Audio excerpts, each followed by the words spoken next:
Friends IQ నుంచి IQ G11 turbo వస్తుంది. ఈ పేరుతోటి చైనాలో లాంచ్ అవుతుంది.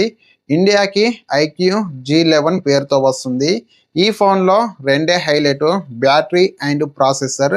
ఈ ఫోన్లో స్నాప్డ్రాగన్ 8 Gen 5 ప్రాసెసర్ ఉంటుంది. BGMI గేమ్ 120 FPS సపోర్ట్ చేస్తుంది. ఈ ఫోన్లో బ్యాటరీ విషయానికి వస్తే 7600 mAh బ్యాటరీ ఉంటుంది. ఒక్కసారి ఫుల్ ఛార్జ్ చేస్తే నార్మల్గా యూజ్ చేసే వారికి ఫుల్ డేకి పైగా అయితే వస్తుంది. ఈ ఫోన్లో 3D ultrasonic in display finger print sensor ఉంటుంది. ఈ ఫోన్ మెటల్ ఫ్రేమ్తో వస్తుంది. ఈ ఫోన్ గురించి కొన్ని స్పెక్స్ లీక్ అయ్యాయి.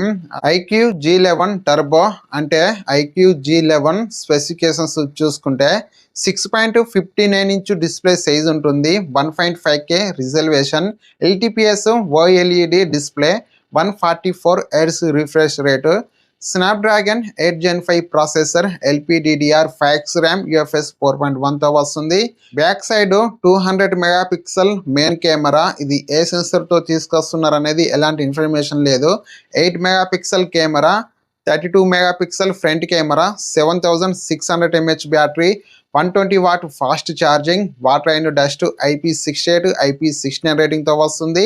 ఆండ్రాయిడ్ 16. ఈ ఫోను స్పెక్స్ ఇంతే. ఈ ఫోన్ గురించి పూర్తి ఇన్ఫర్మేషన్ రాగానే నేను మళ్ళీ వీడియో అయితే చేస్తాను. ఈ ఫోన్ ప్రైస్ కానీ ఈ ఫోన్ లాంచ్ డేట్ కానీ మొత్తం ఆ వీడియోలో అయితే చెప్తాను. ఫ్రెండ్స్, ఈ వీడియో కనుక మీకు నచ్చితే లైక్ చేయండి. ఇలాంటి మరిన్ని వీడియోస్ కొరకు సబ్స్క్రైబ్